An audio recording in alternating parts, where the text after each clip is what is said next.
met her in the fall. He took her to a movie, and when they done it all, he took her.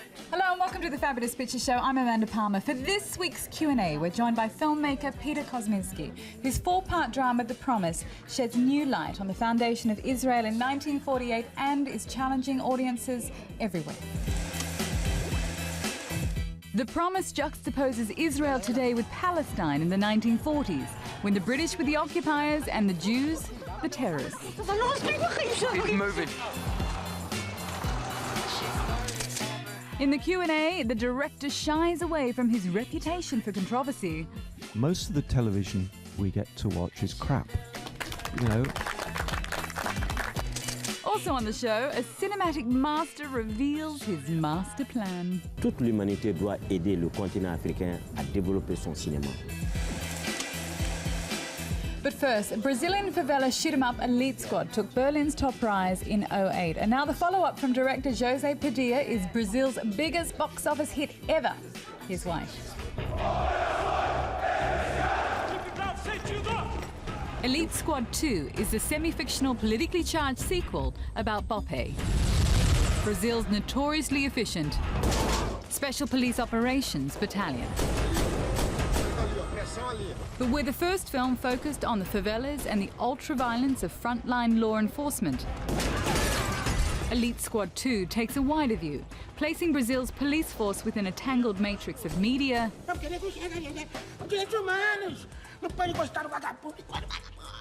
dirty politics, Tem que admitir que o filho da p fala bem. and the mafia-style militias. A 90% pra gente, 10% pra você. Que isso? Tu tá maluco, cara? Eu tenho família pra sustentar, 10% não dá porra nenhuma. Vamos assumir essa p. In my films, most things that are in there took place in real life. Let's take Elite Squad 2. You have a cop, Nascimento, the main lead. He's based on research and interviews that I did with several cops, and he represents them.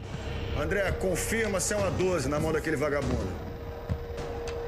Wagner Moura returns as hard-boiled BOPE commander, Nascimento. Abriu a porta, vai soltar agora. Vai sair um, sai o outro, o Fraga entrou. But after a prison hostage situation goes badly wrong Peraí, André! and becomes a public scandal, O Coronel Nascimento e o Capitão Matias executarem os presos a sangue frio, porque foi uma execução. he's forced off the front line and into a high-level desk job. A Secretaria de Segurança não ia lutar só contra o tráfico. Eu ia poder enfrentar o sistema. His ruthless command rids the favelas of armed drug gangs, A máquina de guerra que eu ajudei a montar quebrou o tráfico de drogas no Rio de Janeiro. but as corrupt police step in to exploit the gap in the market, Quem foi que disse que a comunidade é tua? he realizes that the enemy is not just the street gangs and the traffickers, Tá cheio de foto do governador com Fortunato com Guaraci. but the nefarious political machine of which he is a part. A segurança pública do estado do Rio de Janeiro estava nas mãos de bandidos e eu não podia confiar em ninguém. With the recent fall of one of Rio's top security officials and the subsequent arrests of 30 police officers, Elite Squad 2 seems to be playing out in reality. Instead of capturing reality with a camera, which is what you do in a doc, in my fictional work, reality is captured by research that's then transformed into a script that I shoot. José Patilla's shooting style zings with the intensity of a frontline news report. That's also a huge hit at the box office. The realism of the film is what connect people, especially in Brazil, connect people to the film. Todos nós sabemos que o deputado Guaraci se elegeu com dinheiro do crime, com dinheiro da milícia. If for some reason my films have the effect of making the audience want to get out of the theater and do something, I'll be happy. That's the main goal of political films.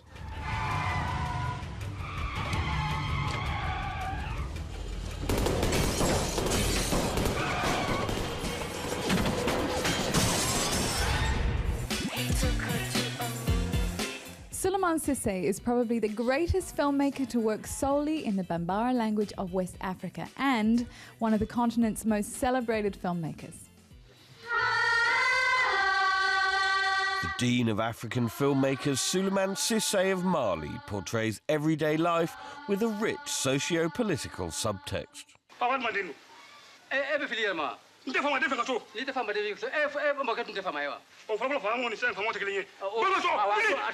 Cissé's career took off in the 1970s. I used to run movie theaters for the youth movement. At that time, particularly after we gained independence, the only films we had focused on current affairs in Africa. One of the films I saw was about the arrest of Patrice Lumumba. It had an immense effect on me, and I realized I wanted to work in that field.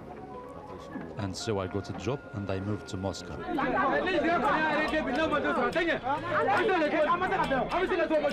Cissé's background in Soviet socialist realism is evident in his early work.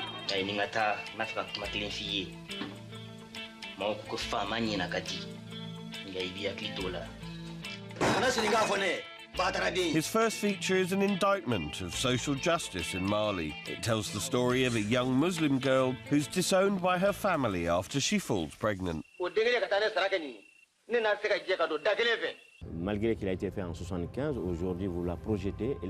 Even though it was made in 1975, if you screen it today, people have the same feelings and reactions that they did back then. That's why I love it. It really shows how justice works in society. Telling the story of how this mute, 15 years old, is abandoned is still relevant today. Cissé was arrested for making the young girl, but that didn't stop him from telling controversial stories.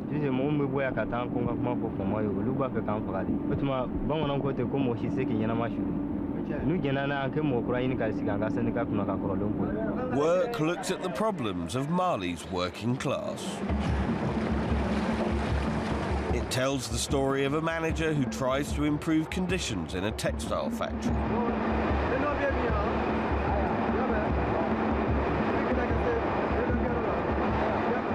The Wind portrays disgruntled youth rising up against a corrupt education system.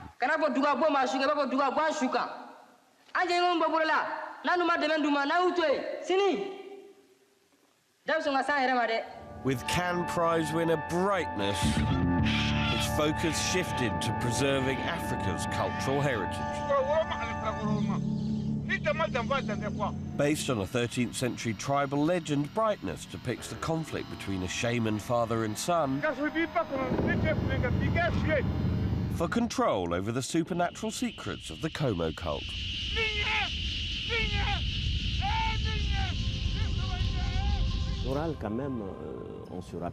Oral history is something you remember. You remember the stories your mother or your grandmother told you. These stories inspire you and stay with you for your whole life. That's the poetic dimension of oral history.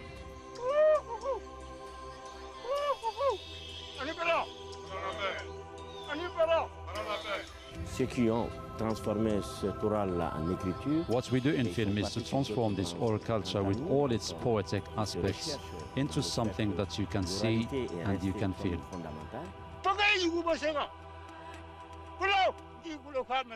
Now 71, Cissé continues to spread his vision for Africa. We have so many things from the continent to give to the rest of the world. Therefore, the entire world should help Africa develop its film industry so that Africa's secrets can be discovered by everyone.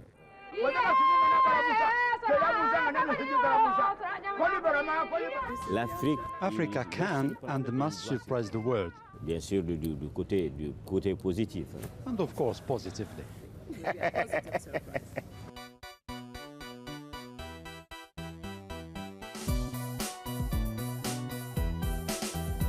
Hello everybody, welcome to the Fabulous Picture Show and this Q&A. Please, may I introduce and welcome Peter Kosminski, the filmmaker of The Promise.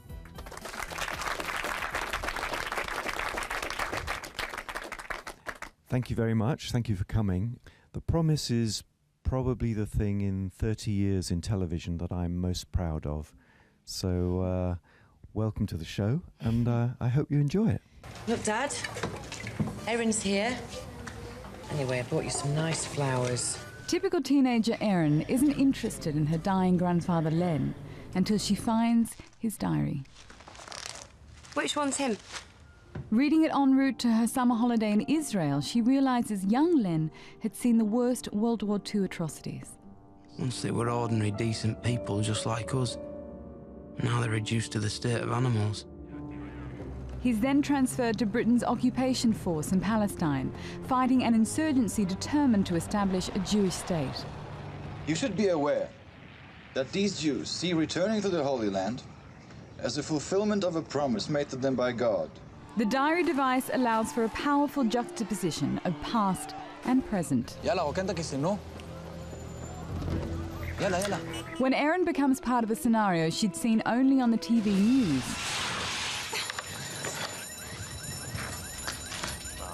Len experiences the famous King David Hotel bombing. Planted by guerrilla Jews labelled terrorists by the British. Colonel Reed's compliments, sir. I suggest you step back in from the balcony and away from the windows in case of further attacks. It's just the latest even-handed yet controversial big-issue TV drama from Peter Kosminski. Brits examined why British-born Muslims might become suicide bombers. Because it's a police state, because we're Bush's poodle, because we're slaughtering Muslims all over the world. Then get out the ghetto and get involved. While in Warriors, he examined the legitimacy of intervening in the Bosnian War. I wish there was something I could do, but there is nothing. You must evacuate, please. Save yourselves. Based on years of research, the 6 hours of The Promise powerfully pulls viewers into its parallel stories. In the 1940s, Len finds his allegiances switching as he falls for a Jewish girl. Thank you. Only to be taken hostage. Meanwhile, Erin tries to return a key from Len's diary to its Palestinian owners and gets a crash course in contemporary Middle East politics. Why do we have to steal a Palestinian house, turn it into a fortress, and then bring in 5,000 soldiers to protect us? Did you always know that you wanted to have two linear narratives, interweaving, as they did, between Erin and her grandfather? No, the original plan was to just tell the 1940s story. But I started to spot what seemed to be interesting parallels between the past and the present. For example, the British used to blow up the homes of Jewish insurgents. I'd always thought that was a tactic invented by the Israeli Defense Forces. Turns out the British did it 60 years before. And when I came across that, I thought, well, is there some way to dramatize that so those echoes could actually be made explicit in the drama? My main purpose was to remind Britain of its culpability. And when I was much younger, I was very intolerant of older people. Then I had some experiences that taught me to see the younger person inside an older person. And I wanted to write a character who goes on that journey and learns to see the young person inside an old person. So Erin was the person I created to go on that journey. What's her name? What's her name? Erin. Throughout the film, you feel like you are with Len, don't you? Or at times you are with Erin, indeed. Almost feels like you're on their shoulder. Well, before I made drama, I did documentaries for 10 years. And there are some rules that I was taught. You know, if you're telling the story of somebody, don't let the viewer get ahead of that person. Let the viewer learn with the character. So I call it point of view and reaction shooting. You see their point of view, and then you come back onto their face for a reaction. I'd like to ask you, as a Jew yourself, whether you find that the take you made lent far more towards the Palestinian side than the Jewish side. The genesis of the project was the research that we did with these 80 or so veterans. Most of these guys arrived in the area incredibly sympathetic to the Jewish plight. Their attitude was, give the Jews whatever they want, they deserve it after what they've been through. But at the end of the 3 years of the kinds of incidents that you see dramatized in The Promise, their attitude had changed. Now, this sense was so strong through the research that I either had to reflect it or abandon the project. I believe that that is why some people feel that this show is pro-Palestinian.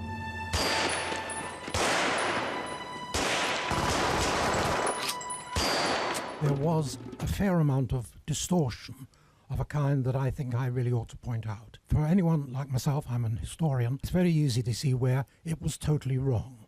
For example, the Deir Yassin massacre, that was not only not witnessed by a British soldier, if it had been, it is inconceivable, A, that he would have stood by, and B, that he would not have been attacked by the so-called Jewish terrorists. Another complete well, let's take these one at a time, shall we? Okay. Okay, well, you'd have to tell the British soldier who was there and who we interviewed that it was a complete nonsense, because unlike you, he was there and he witnessed it. And I also read the Field Security Section report that talked about the event as witnessed by British soldiers. Not a large number, a very small number, but there were British soldiers there in the way I depicted. Now, you know, you can say that this individual that we interviewed was a liar, if you like, but I tend to trust the person that was there. And I get very nervous about people saying things are inconceivable.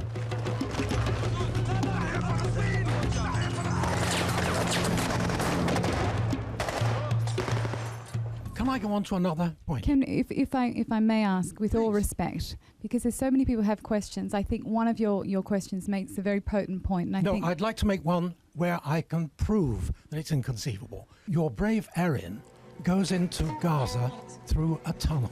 There is no tunnel. There never has been any tunnel from Israel to Gaza. How do you know she entered from Israel? Because you showed her entering from Israel. Did I? Yes. I showed her entering through an Arab house. How do you know where it was? Because the immediately preceding scene was set in the 1940s. Do you not accept that there are no tunnels from Israel to Gaza? It's another one of those categorical statements. These tunnels are by their nature secret. The only ones you can know about are the ones that have been discovered. No, so how can you make another one of these categorical statements that it's inconceivable that there could be a tunnel?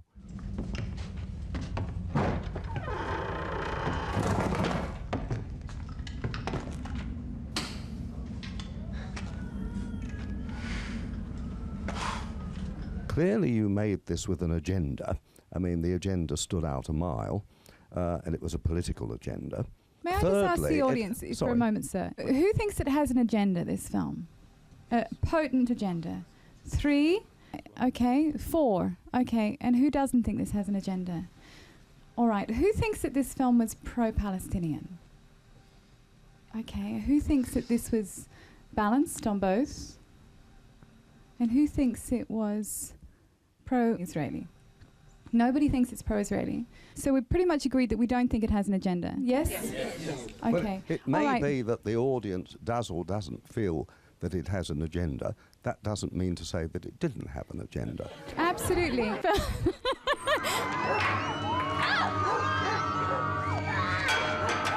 them! Stop them! Someone's gonna get killed! I am a Jew. My family were decimated in the Holocaust in Europe. And I think there's a lot that is covered up that we never hear in this country. For instance, in Hebron, you picked out particular 2 areas of conflict with Palestinians being attacked. There are numerous, every day. What's she saying? Whore. She's calling her a whore. We should face up to these things. And as a Jew, Israel does not do this in my name.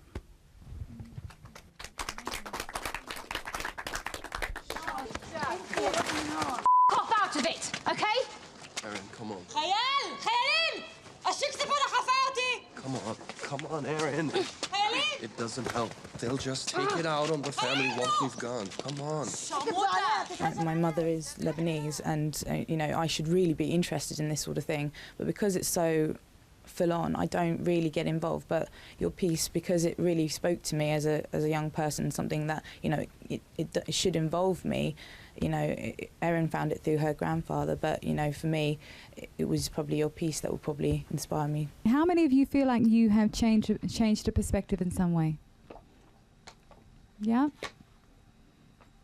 Any question you'd like to put to them as a final note? Most of the television we get to watch is crap. You know, no, seriously, we're really becoming an endangered species, us program makers who try to challenge the audience, and it really is down to you guys as the audience to put pressure on the broadcasting institutions to make some slightly braver programs. I think we're united on that, yes? All right, please everybody, can we thank here Peter Kosminski for bringing The Promise.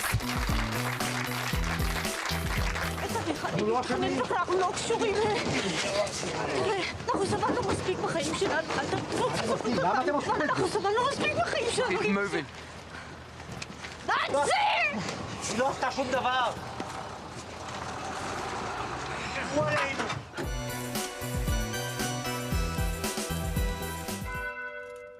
Maud, voulez-vous prendre Zachariac pour époux? Non. Michelle Oslow's new 3D animation, Tales of the Night, combines the director's own wild imagination with folk and fairy tales from around the world. Voilà, le tam-tam magique est à toi. À moi? You can go very far with fairy tales. People do not beware. They don't have their shield, and then I get into you thanks to fairy tales.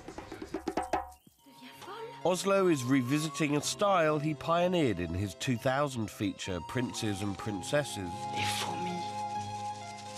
Les fourmis m'aident. Combining shadow puppet animation with Technicolor backdrops. I was just poor, and I tried to manage with the little I had, so I used cutouts. So what you think is my style is lack of money.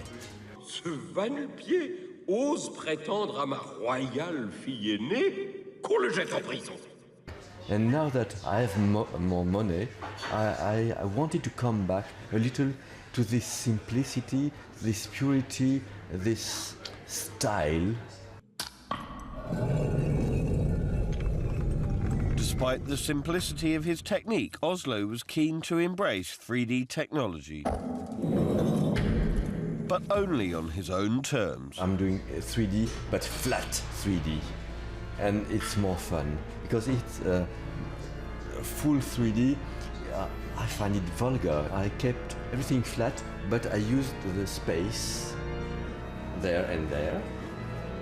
And that's a way to play with the audience as well. Tu m'as traité de bête! Où que tu sois, deviens une bête!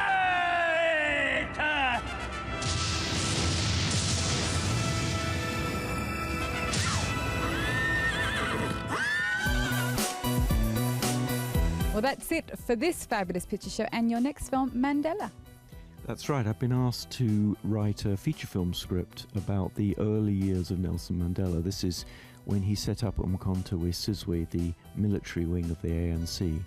And I'm trying to write something that's an antidote to simplistic thought, because this is a period when the person we think of as the greatest force for peace in the world was actually a terrorist. Which later we now call him a freedom fighter, of course. Well, I guess that's the subtext of the piece. One person's terrorist is another person's freedom fighter. Peter, I'm not going to give you 8 years on this film, though. You have to come back sooner. Otherwise, I think my financiers will shoot me. Thank you so much. It was a great Q&A. All right. Oi! Why are you just standing there doing nothing? What's the point of you even being here if you don't even try and stop them? On a scale of 1 to 10, how would you rate this film? 9 or 10 out of 10. After seeing that, I'd give it 10. I can't give it a 10. but I would give a 9. It was pretty harsh in a sense. I mean, the realities that you see of what happened to these people's lives. The film leaves you asking questions, which is probably what he intended. You hear things and you read things, but for me, that added more to her story, if that makes sense.